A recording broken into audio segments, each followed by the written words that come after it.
I started the show because I had this moment last night. I'm watching the game, and I'm watching Pete Carroll on the sidelines. He's 72. He's the youngest 72-year-old guy that you probably would ever be around.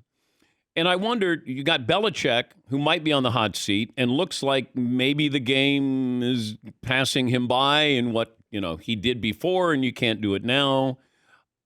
But here's Pete Carroll, refreshed, had a rebuild on that team at 70, traded away a potential future Hall of Fame quarterback. And then I started thinking about Deion Sanders with the spirit that he has with Colorado. It's a college-type spirit that Pete Carroll still has, that he took from USC to Seattle. And I was wondering, Deion could do that. Deion could do what Pete Carroll's doing from the standpoint of that enthusiasm, that energy that's there.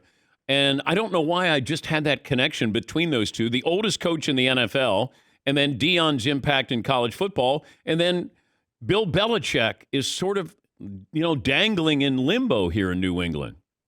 Dan, there's several awesome topics off of that statement by you. Number one is that I really feel like with every passing year, the positivity of Pete Carroll, right? The has everybody's back and the encouragement, that reinforcement, that plays much better with these young guys than the negative reinforcement in New England. I truly believe that makes a big difference in terms of the motivation. I don't think that the negative reinforcement in New England is as powerful or as impactful as it used to be. The other thing is, Dan, I don't know if I ever really thought of this till you just said it, right?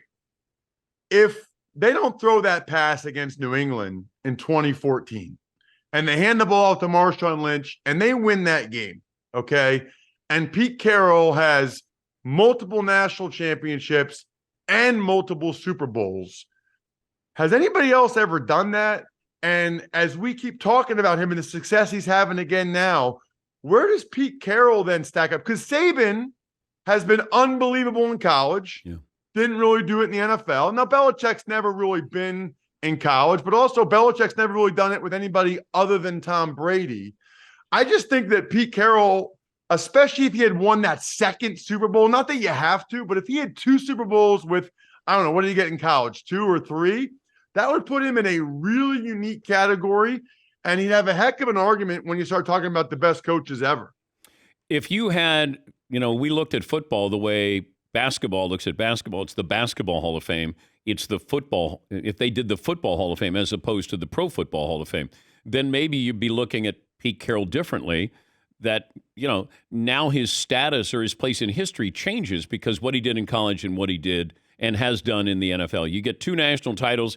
You won a Super Bowl. You were literally on the doorstep of a second one there. But at 72, it's remarkable. And, they're not going to win that division, but they're going to be a playoff team, wild card team probably. He brought in Geno Smith. They draft well. They got rid of Russell Wilson. They got an unbelievable haul back from Denver. Pete and John Schneider have done a wonderful job. And I think, Dan, last year might have been his finest coaching job. I mean, going into the year, when you told me they were going to have 2 rookies starting at offensive tackle and Geno Smith at quarterback, it was like Top Gun. Like, you're going to do what? And I thought they might be the worst team in the league, and they made the playoffs. I mean, that was really, really impressive. Obviously, what he did with Russell Wilson and Legion of Boom and that stuff is impressive, but I don't know that there was a better coaching job that Pete Carroll's done than last year getting that Seattle team into the postseason.